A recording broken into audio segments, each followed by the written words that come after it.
Hi there, I'm Sipka, and this is the Apatros Action 52 Masochist. So here we are, finally, at the verdict for the Action 52 on the NES. Without including the Cheetahmen in this collection, that is a game worthy of a separate evaluation, the remaining 51 games in this infamous original NES multicart Action 52 are for the most part a pile of crap. At the lowest end of the quality scale, 20 of the listed games are so atrocious they're essentially unplayable. If I managed to do a few full runs through the use of game genie hacking cheat codes that gave me either infinite energy or infinite continues. In some cases I used both.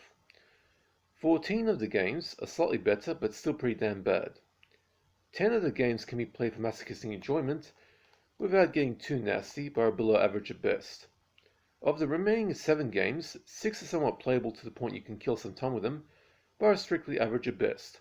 Those games are the following: G-Force Fighters, which is game number 4. A horizontal space shooter, which doesn't need the use of codes to beat, only the knowledge of sticking in a certain position, and just constantly shooting enemies to win, perfect for high-scoring challenges. Jupiter Scope, game number 8.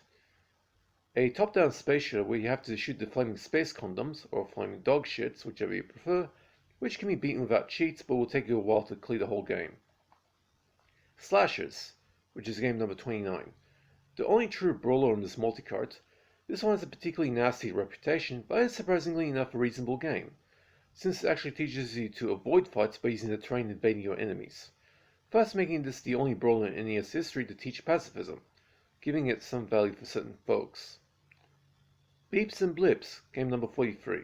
An isometric space shooter, this one was unfinished as is evident by the final level lacking an exit code and looking rougher than a pack of rough-rided condoms, and needing some serious game genie cheat coding to beat.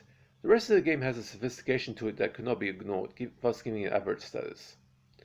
Time Warp Tickers, game number 48. The infamously what the fuck 8-bit acid trip simulator platformer.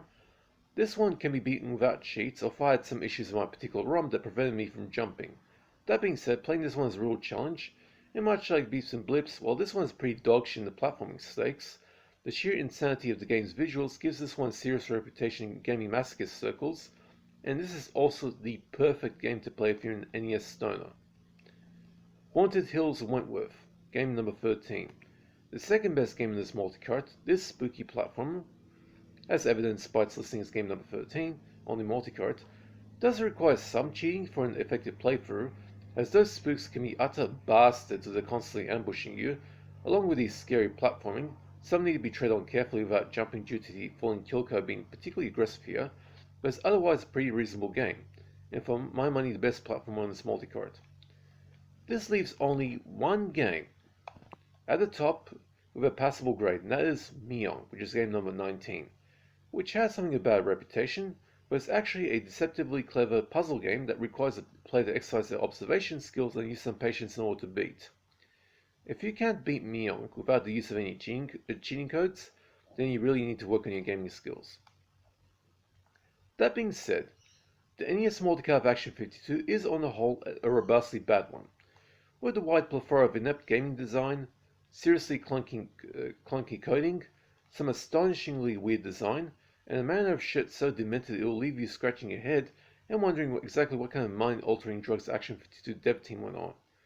As well as constantly being surprised by what you'll discover, as I personally managed to find out that those Saddam Hussein figures in the bad tank sim Storm of the Desert were actually disguised one-ups.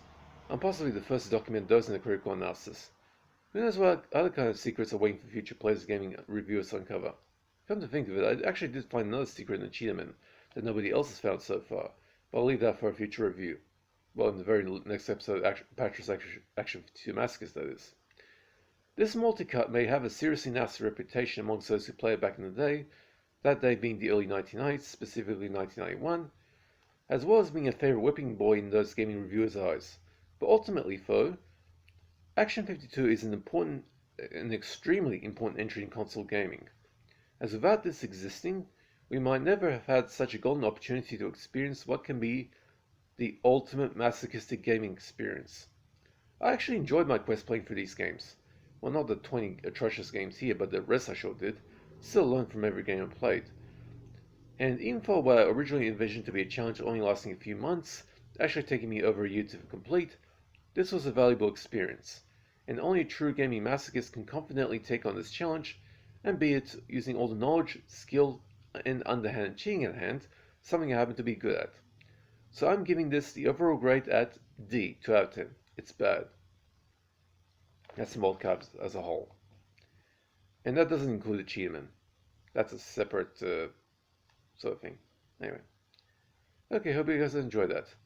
Only two more episodes to go will be the Cheetahmen and Cheetahmen 2. And until then, hope you guys are staying safe, take it easy, and this is the Apatros Action 52 Masochist signing off. See ya.